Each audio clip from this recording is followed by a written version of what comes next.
Everyone, welcome back to Means World. ನನ್ನ ಪ್ರತಿಯೊಬ್ಬ ವೀಕ್ಷಕರಿಗೂ ನಾಗಪಂಚಮಿ ಹಬ್ಬ ಹಾಗೆ ಶ್ರಾವಣ ಮಾಸದ ಹಾರ್ದಿಕ ಶುಭಾಶಯಗಳು. ಶ್ರಾವಣ ಮಾಸದ ಶುಕ್ಲ ಪಕ್ಷ ಪಂಚಮಿ ತಿಥಿಯಂದು ಆಚರಣೆ ಮಾಡುವಂತಹ ನಾಗಪಂಚಮಿಗೆ ನಿಮಗೆಲ್ಲರಿಗೂ ಸ್ವಾಗತ. ನಾಗಪಂಚಮಿನ ಹೇಗೆ ಆಚರಣೆ ಮಾಡ್ತಾರೆ, ಏನಕ್ಕೆ ಆಚರಣೆ ಮಾಡ್ತಾರೆ ಅನ್ನೋದನ್ನು ನಾನು ಇಲ್ಲಿ ಹಂತ ಹಂತವಾಗಿ ತೋರಿಸ್ತಾ ಹೋಗ್ತೀನಿ. ಫಸ್ಟು ನಾನು ಮನೆಯಲ್ಲಿ ನಾಗಪಂಚಮಿ ಹಬ್ಬದ ದಿನ ಅಂದರೆ ಭಾನುವಾರ ಬಂದಿತ್ತು ಪಂಚಮಿ, ನನಗೆ ಅವತ್ತು ಆಚರಣೆ ಮಾಡಲಿಕ್ಕೆ ಆಗಲಿಲ್ಲ. ಹಾಗಾಗಿ ನಾನು ಸೋಮವಾರ ಆಚರಣೆ ಮಾಡಿದೆ. ಶ್ರಾವಣದ ಮೊದಲನೇ ಸೋಮವಾರ ಸುಮಾರು ಜನ ಆಚರಣೆ ಮಾಡ್ತಾರೆ. ಹಾಗೆ ಪ್ರತಿ ಶ್ರಾವಣದಲ್ಲಿ ಯಾವ ಸೋಮವಾರ ಬರುತ್ತೆ ಆವತ್ತಿನ ದಿನ ಆಚರಣೆ ಮಾಡುವಂಥದ್ದು ವಾಡಿಕೆಯಲ್ಲಿದೆ. ಹಾಗೆ ಅವರವರ ಅನುಕೂಲಕ್ಕೆ ತಕ್ಕ ಹಾಗೆ ಅವರವರ ಮನೆಯಲ್ಲಿ ಹೇಗೆ ಆಚರಣೆ ಮಾಡ್ತೀರಾ ದಯವಿಟ್ಟು ಕಮೆಂಟ್ ಮಾಡಿ ತಿಳಿಸಿ. ಕೆಲವೊಬ್ಬರು ಗಣಪತಿ ಹಬ್ಬದ ದಿನ ಕೊನೆಯದಾಗಿ ಗಣಪತಿನ ಆರಾಧನೆ ಮಾಡಿಬಿಟ್ಟು ಅವತ್ತು ನಾಗದೇವರಿಗೆ ಹಾಲು ಎರೆಯೋದು ಉಂಟು. ನಾನು ಪಂಚಮಿಯಲ್ಲಿ ಯೂಶ್ವಲಿ ಮಾಡಿಬಿಡ್ತೀನಿ, ಆದರೆ ಇವತ್ತು ಪಂಚಮಿಗೆ ಮಾಡಲಿಕ್ಕಾಗಲಿಲ್ಲ. ನನಗೆ ನೆಕ್ಸ್ಟ್ ಡೇ ಮಂಡೇ ಮಾಡಿದೆ. ಮಂಡೇನೂ ಕೂಡ ಪ್ರತಿಯೊಬ್ಬರು ಕೂಡ ಆಚರಣೆ ಮಾಡ್ತಾರೆ. ಕೆಲವೊಂದು ವಿಚಾರಗಳನ್ನು ನಾನು ಇಲ್ಲಿ ತಿಳಿಸ್ತಾ ಹೋಗ್ತೀನಿ. ಅದಕ್ಕಿಂತ ಮುಂಚಿತವಾಗಿ ನಾನು ನಾಗಪಂಚಮಿಗೆ ಹಾಲು ಎರೆಯೋದಕ್ಕಿಂತ ಮುಂಚೆ ಪ್ರಸಾದಗಳನ್ನು ಏನೆಲ್ಲ ತಯಾರಿಸ್ಕೊಳ್ತೀವಿ ಅದನ್ನು ನಾನು ತೋರಿಸ್ತಾ ಇದ್ದೀನಿ. ಯಾಕೆ ಅಂದರೆ ಕೆಲವರು ಹೊಸದಾಗಿ ಮದುವೆ ಆಗಿರೋಂತಹ ಹೆಣ್ಣುಮಕ್ಕಳಿಗೆ ಪಂಚಮಿ ಹೇಗೆ ಆಚರಣೆ ಮಾಡಬೇಕು ಅನ್ನೋದು ಗೊತ್ತಿರಲ್ಲ. ಹಾಗಾಗಿ ನಾನು ಹಾಲು ಎರೆಯೋದಕ್ಕಿಂತ ಮುಂಚೆ ಏನೆಲ್ಲ ವ್ಯವಸ್ಥಿತವಾಗಿ ಜೋಡಿಸ್ಕೋಬೇಕು ಅನ್ನೋದನ್ನು ನಾನಿಲ್ಲಿ ಸ್ಟೆಪ್ ಬೈ ಸ್ಟೆಪ್ ತೋರಿಸಿದ್ದೀನಿ. ಅನುಕೂಲ ಆಗ್ಬೋದು ಕೆಲವು ಹೆಣ್ಮಕ್ಳಿಗೆ ಅಂತ. ನಾನು ಇಲ್ಲಿ ಬೆಲ್ಲ ಮತ್ತು ಎಳ್ಳು ಉಂಡೆ ಮಾಡ್ಕೊಳ್ತಾ ಇದ್ದೀನಿ. ಇದಿಷ್ಟೇ ಸಿಂಪಲ್ ಇಂಗ್ರೀಡಿಯೆಂಟು. ಬೆಲ್ಲ ಮತ್ತು ಎಳ್ಳನ್ನು ಪುಡಿ ಮಾಡಿಕೊಂಡು ಉಂಡೆ ಕಟ್ಟಿದರೆ ಇದು ಪಂಚಮಿಯ ಪ್ರಸಾದ ಆಗತ್ತೆ. ಹಾಗೆ ಅಕ್ಕಿದು ತಂಬಿಟ್ಟು ಮಾಡ್ತಾರೆ, ಅಕ್ಕಿ ಮತ್ತು ಬೆಲ್ಲನ ಉಂಡೆ ಕಟ್ತಾರೆ. ನಾನಿಲ್ಲಿ ಸುಮಾರು ಲೇಟ್ ಆಗಿಬಿಟ್ಟಿತ್ತು. ಹಾಗೆ ನನಗೆ ಸ್ವಲ್ಪ ಹುಷಾರಿಲ್ದಿದ್ದ ಕಾರಣ ತುಂಬ ರಿಸ್ಕ್ ತೊಗೊಂಡು ಎಲ್ಲ ಮಾಡೋದು ಬೇಡ ಅಂತ ಹೇಳಿ ಅಕ್ಕಿ ಮತ್ತು ಕಡಲೆಬೇಳೆನ ಕೂಡ ನೆನೆಸಿ ಅದನ್ನು ಕೂಡ ಪ್ರಸಾದವಾಗಿ ಇಟ್ಕೊಳ್ತಾ ಇದ್ದೀನಿ. ಇಲ್ಲ ಅಂದರೆ ತಂಬಿಟ್ಟು ಕೂಡ ಮಾಡ್ಕೋಬೋದು. ನಾನು ಪ್ರತಿ ವರ್ಷ ಮಾಡ್ತಿದ್ದೆ, ಈ ವರ್ಷ ಅದು ಮಿಸ್ ಆಗಿಬಿಟ್ಟಿದೆ. ಹಾಗೆ ಕಂಕಣ ಕಟ್ಕೊಳ್ಬೇಕು. ಪ್ರತಿ ಒಂದು ಪೂಜೆಯಲ್ಲಿ ನಾವು ಏನೇ ಸಂಕಲ್ಪ ಮಾಡಬೇಕು ಅಂತ ಆದರೆ ಅದಕ್ಕೆ ಕಂಕಣ ಕಟ್ಟಿ ನಾವು ಪೂಜೆನ ಪ್ರಾರಂಭ ಮಾಡಬೇಕು. ಹಾಗಾಗಿ ನಾವು ಮನೆಯಲ್ಲಿ ಎಷ್ಟು ಜನ ಇದ್ದೀವಿ ಹಾಗೆ ಯಾರಿಗಾದರೂ ಅರಿಶಿನ ಕುಂಕುಮ ಕೊಡೋರಿಗೆ ಕಟ್ಟಬೇಕು ಆದರೆ ಕಂಕಣ ಕಟ್ತೀವಿ. ಹಾಗೆ ಗೆಜ್ಜೆ ವಸ್ತ್ರ, ಅಲ್ಲಿ ಅರಿಶಿನ ಕುಂಕುಮ ಬೇಕಾಗತ್ತೆ, ಕರ್ಪೂರ, ಎಲೆ ಅಡಿಕೆ, ಹೂವು, ಬಾಳೆಹಣ್ಣು, ಕಾಯಿ ಮತ್ತು ನಾವು ಏನು ಪ್ರಸಾದ ತಯಾರಿಸ್ಕೊಂಡಿದ್ವಿ ಅದನ್ನು ಪ್ರತಿಯೊಂದು ಜೋಡಿಸ್ಕೋಬೇಕು. ಹಾಗೆ ನಾಗಪಂಚಮಿ ಅಂದರೆ ಹಾಲು ತುಪ್ಪ ಎರೆಯೋದು ಅಂತ. ನಾಗದೇವತೆಗೆ ತುಂಬ ಇಷ್ಟವಾದದ್ದು ಅಂದರೆ ಹಾಲು. ಹಾಗಾಗಿ ಹಾಲು ಎರಿತಾರೆ ಅನ್ನೋದು ಇಲ್ಲಿ, ಅದನ್ನು ಕೂಡ ಜೋಡಿಸ್ಕೋಬೇಕು. ನೀವು ಬೇಕಾದರೆ ಯಾವ ಡ್ರೈ ಫ್ರೂಟ್ಸ್ ಬೇಕಾದರೂ ಅಲ್ಲಿ ಪ್ರಸಾದವಾಗಿ ಇಡಬಹುದು. ಉತ್ತುತ್ತಿ, ಗೋಡಂಬಿ, ದ್ರಾಕ್ಷಿ, ಹಾಗೆ ಬಾದಾಮು, ಈ ರೀತಿ ಯಾವುದೇ ರೀತಿಯಾದಂತಹದ್ದು ಇಡಬಹುದು. ಕಲ್ಸಕ್ಕರೆನೂ ಕೂಡ ಇಡಬಹುದು. ತಮ್ಮ ತಮ್ಮ ಅನುಕೂಲಕ್ಕೆ ತಕ್ಕ ಹಾಗೆ ಯಾವ ಪ್ರಸಾದ ಬೇಕಾದರೂ ಇಡಬಹುದು. ಆದರೆ ಎಳ್ಳುಂಡೆ ಮತ್ತು ಅಕ್ಕಿ ಉಂಡೆ ಅಂತೂ ಕಂಪಲ್ಸರಿ ಇದ್ದೇ ಇರತ್ತೆ. ಹಾಗೆ ನಾಗದೇವತೆಗೆ ಅಲ್ಲಿ ಅಭಿಷೇಕ ಮಾಡಲಿಕ್ಕೆ ನೀರು ಬೇಕಾಗತ್ತೆ. ನೀರನ್ನು ಕಂಪಲ್ಸರಿ ತೊಗೊಂಡು ಹೋಗಬೇಕು. ಅಲ್ಲಿ ನೀರಿರುತ್ತೋ ಇಲ್ವೋ ಗೊತ್ತಿರೋದಿಲ್ಲ. ಹಾಗಾಗಿ ನಾವು ಎಲ್ಲ ಸಾಮಗ್ರಿಗಳನ್ನು ಜೋಡಿಸ್ಕೊಂಡು ದೇವಸ್ಥಾನಕ್ಕೆ ಹೊರಟ್ವಿ. ನೆಕ್ಸ್ಟು ಹೇಗೆ ಪೂಜೆನ ಆಚರಣೆ ಮಾಡ್ತಾರೆ, ಏನಕ್ಕೆ ಮಾಡ್ತಾರೆ, ಇದರ ಇತಿಹಾಸ ಏನು ಅಂತ ನಾನು ಹೇಳ್ತಾ ಹೋಗ್ತೀನಿ. ನಾಗಪಂಚಮಿ ಹಬ್ಬ ಅನ್ನೋದು ಹಿಂದೂ ಧರ್ಮಗಳ ಪ್ರಕಾರ ಮೊದಲನೇ ಹಬ್ಬ.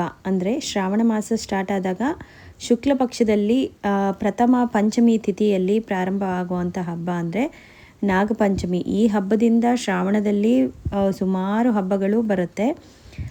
ಒಂದೊಂದೇ ಎಲ್ಲ ಹಬ್ಬಗಳನ್ನು ಹಿಂದೂ ಧರ್ಮದಲ್ಲಿ ಆಚರಣೆ ಮಾಡ್ತಾರೆ. ಯಾಕೆ ಅಂದರೆ ಈ ಮಾಸದಲ್ಲಿ ದೇವತೆಗಳನ್ನು ನೆನೆದುಕೊಂಡು ನಾವು ಯಾವುದೇ ಕಾರ್ಯಗಳನ್ನು ಮಾಡಿದರೆ ಅದು ಸಂಪೂರ್ಣವಾದ ಫಲ ನೀಡುತ್ತೆ ಅನ್ನೋದು ನಮ್ಮ ಹಿಂದೂ ಧರ್ಮದ ಪ್ರಕಾರ ಎಲ್ಲರೂ ನಂಬ್ಕೊಂಡಿರುವಂತಹದ್ದು.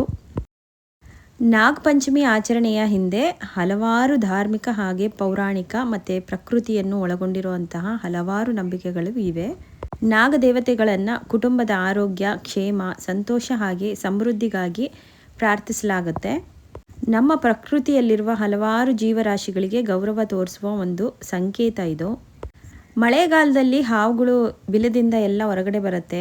ಮನುಷ್ಯರು ಭಯಪಟ್ಟು ಅದನ್ನು ಹಾವುಗಳನ್ನು ಸಾಯಿಸಬಾರ್ದು ಅನ್ನೋ ಉದ್ದೇಶಕ್ಕೋಸ್ಕರ ಏನೋ ಒಂದು ನಂಬಿಕೆಯಿಂದ ಮೊದಲು ಆಚರಣೆ ಮಾಡಿರುವಂತಹ ಇದು ಆಚರಣೆ ಪದ್ಧತಿ. ನಮ್ಮ ಊರಲ್ಲಿ ನಮ್ಮ ತಂದೆ ತಾಯಿಗಳೆಲ್ಲ ಹಾವು ಕಂಡಿದ ತಕ್ಷಣ ತೋಟದಲ್ಲಿ ಅದನ್ನು ಯಾರೂ ಕೂಡ ಹೊಡೆದು ಸಾಯಿಸೋದಿಲ್ಲ. ಅದ್ರ ಬದಲಾಗಿ ಜುಂಜಪ್ಪ ದೇವರ ಬಳಿ ಹೋಗಿ ಅದನ್ನು ಪ್ರಾರ್ಥನೆ ಮಾಡ್ತಾರೆ. ಜುಂಜಪ್ಪ ಅಂತ ಅಂದರೆ ಅದು ಶಿವನ ಪ್ರತಿರೂಪ. ಆ ದೇವರಿಗೆ ಹೋಗಿ ಈಗ ನಾಗದೇವತೆಗಳು ಬಂದು ನಮಗೆ ಕಾಟ ಕೊಡ್ತಿದೆ ಸರ್ಪಗಳು ಅಂತ ಹೇಳಿ ಅವರಿಂದ ಮುಕ್ತಿ ಕೊಡಪ್ಪ ಭಗವಂತ ಅಂತ ಹೇಳಿ ಕೈ ಮುಗಿದು ಬಂದರೆ 1 ವರ್ಷದ ಗಟ್ಟಲೆ ಹಾವು ಕಾಣೋದಿಲ್ಲ ಅನ್ನೋದು ಹಳ್ಳಿಗಳಲ್ಲಿ ನಂಬಿಕೆ ಇರುವಂತಹದ್ದು. ನಾಗಪಂಚಮಿ ಸಂಬಂಧಿಸಿದಂತೆ ಹಲವಾರು ಪೌರಾಣಿಕ ಕಥೆಗಳಿವೆ. ಅದರಲ್ಲಿ ಒಂದು ಪ್ರಮುಖವಾದುದು ಅಂತ ಅಂದರೆ ಜಯಮೇಜಯ ಮತ್ತು ಆಸ್ತಿಕ ಮಹರ್ಷಿಯ ಒಂದು ಕತೆ. ಮಹಾಭಾರತದ ಪರಂಪರೆಯ ಪ್ರಕಾರ ರಾಜ ಜಯಮೇಜಯನು ತನ್ನ ತಂದೆಯ ಮರಣಕ್ಕೆ ಕಾರಣವಾದ ತಕ್ಷಕನಾಗನ ಮೇಲೆ ಕೋಪಗೊಂಡು ಒಂದು ಸರ್ಪಯಾಗ ಅಂತ ಆಚರಣೆ ಮಾಡ್ತಾರೆ. ಆ ಯಾಗದಲ್ಲಿ ಅನೇಕ ಹಾವುಗಳು ಅಂದರೆ ಸರ್ಪಗಳು ಅಗ್ನಿಗೆ ಬಂದು ಬೀಳ್ತಾ ಇರುತ್ತೆ. ಇದನ್ನು ನೋಡಿದ ಆಸ್ತಿಕ ಮಹರ್ಷಿಯು ಈ ಯಾಗನ ನಿಲ್ಲಿಸಿ ಮಹಾರಾಜರೇ ಅಂತ ಹೇಳಿಬಿಟ್ಟು ಅವರನ್ನು ಪ್ರಾರ್ಥಿಸ್ಕೊಳ್ತಾರೆ. ಆಗ ಆ ಯಾಗನ ಅಲ್ಲಿಗೆ ನಿಲ್ಲಿಸ್ತಾರೆ. ಆಗ ಸುಮಾರು ಹಾವುಗಳು ಜೀವಂತವಾಗಿ ಉಳಿಯುತ್ತೆ. ಇದರ ಸಂಕೇತವಾಗಿ ನಾಗಪಂಚಮಿನ ಆಚರಿಸ್ತಾರೆ ಅನ್ನೋದು ಪೌರಾಣಿಕ ಕಥೆಯಲ್ಲಿ ಇರುವಂತಹದ್ದು. ಹಾಗೆ ಇನ್ನೊಂದು ಪ್ರಮುಖ ಧಾರ್ಮಿಕ ನಂಬಿಕೆ ಅಂದರೆ ಶೇಷನಾಗನು ಶ್ರೀ ವಿಷ್ಣುವಿನ ಶಯೆಯಾಗಿ ಹಾಗೂ ವಾಸುಕಿಯು ಸಮುದ್ರ ಮಂಥನದಲ್ಲಿ ಪ್ರಮುಖ ಪಾತ್ರ ವಹಿಸಿದನೆಂದು ಹೇಳಲಾಗುತ್ತದೆ. ಆದ್ದರಿಂದ ನಾಗದೇವತೆಗಳಿಗೆ ಹಿಂದೂ ಪುರಾಣದಲ್ಲಿ ವಿಶೇಷ ಸ್ಥಾನವಿದೆ.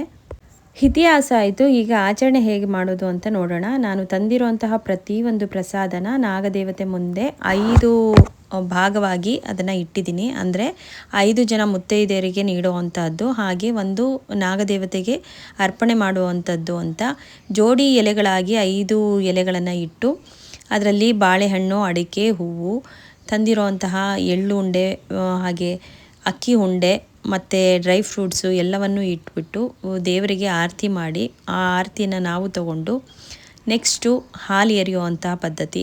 ಇದಕ್ಕೆ ನಾವು ಹಸಿ ಹಾಲನ್ನೇ ಹಾಕಬೇಕು. ಕಾಯಿಸಿರುವಂಥ ಹಾಲು ಯೂಸ್ ಮಾಡಬಾರ್ದು. ಹಸಿ ಹಾಲಿಗೆ ಸ್ವಲ್ಪ ತುಪ್ಪವನ್ನು ಹಾಕಿ ಅದನ್ನು ನಾಗದೇವರ ಮೇಲೆ ಎರೆಯುವಂತಹದ್ದು. ಇದನ್ನೇ ನಾವು ಹಾಲು ಎರೆಯೋ ಹಬ್ಬ ಅಂತ ಹೇಳೋದು. ಹಾಗೆ ನಮ್ಮ ಇಷ್ಟಾರ್ಥಗಳನ್ನು ಈಡೇರಿಸು ಭಗವಂತ ಅಂತ ಹೇಳಿ ಪ್ರಾರ್ಥನೆ ಮಾಡುವಂಥದ್ದು, ಸಂಕಲ್ಪ ಮಾಡ್ಕೊಳ್ಳೋದು. ಯಾಕೆ ಅಂದರೆ ನಾಗದೇವತೆ ಅನ್ನೋದು ಒಂದು ವಿಷ ಜಂತು ಅಲ್ವಾ. ಇದರಿಂದ ಮನುಷ್ಯನಿಗೆ ಯಾವುದೇ ರೀತಿಯ ಆಘಾತ ಆಗಬಾರ್ದು ಅಥವಾ ಅನಾಚಾರಗಳು ಆಗಬಾರ್ದು ಅನ್ನೋ ಉದ್ದೇಶಕ್ಕೋಸ್ಕರ ನಾವು ನಾಗನಲ್ಲಿ ಪ್ರಾರ್ಥನೆ ಮಾಡುವಂತಹ ಹಬ್ಬ ಇದು. ಯಾವುದೇ ದೋಷಗಳಿದ್ರೂ ಅದು ಪರಿಹಾರ ಆಗತ್ತೆ ಅಂತ ಆಚರಣೆ ಮಾಡುವಂತಹ ವಿಶೇಷವಾದಂತಹ ಹಬ್ಬ ಇದು. ಯಾವುದೇ ಕಾರ್ಯಗಳು ಮಾಡಬೇಕಾದ್ರೆ ನಮಗೆ ಯಾವುದೇ ರೀತಿಯಾದಂತಹ ಅಡೆತಡೆಗಳು ಬರದೇ ರೀತಿಯಲ್ಲಿ ನಾಗದೇವನಲ್ಲಿ ಪ್ರಾರ್ಥಿಸ್ಕೊಳ್ಳುವಂತಹದ್ದು. ಕರ್ನಾಟಕದಲ್ಲಿ ಹೆಚ್ಚು ಈ ಹಬ್ಬನ ಯಾವುದಕ್ಕೆ ಫೇಮಸ್ಸು ಅಂದರೆ ಅಣ್ಣ ತಂಗಿ ಅಥವಾ ಅಕ್ಕ ತಮ್ಮನ ಬಾಂಧವ್ಯ ಗಟ್ಟಿಯಾಗಿರಲಿ ಅಂತ ಆಚರಣೆ ಮಾಡುವಂತಹ ಹಬ್ಬ ಇದು. ಪಂಚಮಿ ಅಂತ ಸ್ಟಾರ್ಟ್ ಆದರೆ ಸಾಕು, ರಾಖಿ ಹಬ್ಬ ಸ್ಟಾರ್ಟ್ ಆಗುತ್ತೆ. ಇದು ಅಕ್ಕ ತಂಗಿ ಮತ್ತು ಅಣ್ಣ ತಮ್ಮ ಇವರ ನಡುವಿನ ಬಾಂಧವ್ಯ ಗಟ್ಟಿಯಾಗಲಿ ಅಂತ ಮಾಡುವಂತಹ ಹಬ್ಬ ಇದು. ಮದುವೆಯಾಗಿ ಹೋಗಿರುವಂತಹ ಹೆಣ್ಣು ಮಗಳಿಗೆ ಕರೆದು ಬಾಗಿಣ ನೀಡುವಂತಹದ್ದು. ಆಗ ನನ್ನ ಅಣ್ಣ ಆಗಲಿ ನನ್ನ ತವ್ರ ಮನೆ ಆಗಲಿ ತುಂಬ ಚೆನ್ನಾಗಿ ಇರಲಿ, ಬಾಳಿ ಬದುಕಲಿ ಅಂತ ಹೇಳಿ ತಂಗಿ ಆಗಲಿ ಅಕ್ಕ ಆಗಲಿ ಹರಿಸೋವಂತಹ ಹಬ್ಬ ಇದು. ಶಿವನ ದೇವಸ್ಥಾನದ ಎದುರುಗಡೆನೇ ನಾಗರಕಲ್ಲಿದೆ. ನಾವು ಅಲ್ಲೇ ಹಾಲು ಎರೆದ್ವಿ. ನೆಕ್ಸ್ಟು ಒಳಗಡೆ ದೇವಸ್ಥಾನದಲ್ಲಿ ಹೋಗಿ ಕೈ ಮುಕ್ಕೊಂಡ್ವಿ. ಶಿವಪ್ಪನಿಗೆ ಹಾಕಿರುವಂತಹ ಹಾರ ಸಂಪೂರ್ಣವಾಗಿ ನಮಗೆ ಪ್ರಸಾದ ನೀಡಿತು. ತುಂಬ ಖುಷಿಯಾಯಿತು. ಈ ವಿಡಿಯೋ ನೋಡಿದ ನಿಮಗೆ ಪ್ರತಿಯೊಬ್ಬರಿಗೂ ಆ ಭಗವಂತ ಸಕಲ ಭಾಗ್ಯನ ನೀಡಲಿ ಅಂತ ನಾನು ದೇವರಲ್ಲಿ ಪ್ರಾರ್ಥಿಸ್ತೀನಿ. ಯಾರಿಗೆಲ್ಲ ಈ ವಿಡಿಯೋ ಇಷ್ಟ ಆಯಿತು ಲೈಕ್ ಮಾಡಿ, ಶೇರ್ ಮಾಡಿ, ಕಮೆಂಟ್ ಮಾಡಿ. ದಯವಿಟ್ಟು ಸಬ್ಸ್ಕ್ರೈಬ್ ಮಾಡ್ದಲೇ ನೋಡ್ತಾ ಇರೋರು ಸಬ್ಸ್ಕ್ರೈಬ್ ಮಾಡಿಕೊಂಡು ನೋಡಿ. Thank you so much. ಮತ್ತೆ ಇನ್ನೊಂದು ಹೊಸ ವಿಡಿಯೋದೊಂದಿಗೆ ನಿಮ್ಮ ಮುಂದೆ ಬರ್ತೀನಿ. ಅಲ್ಲಿವರೆಗೂ tata bye bye, take care, thank you.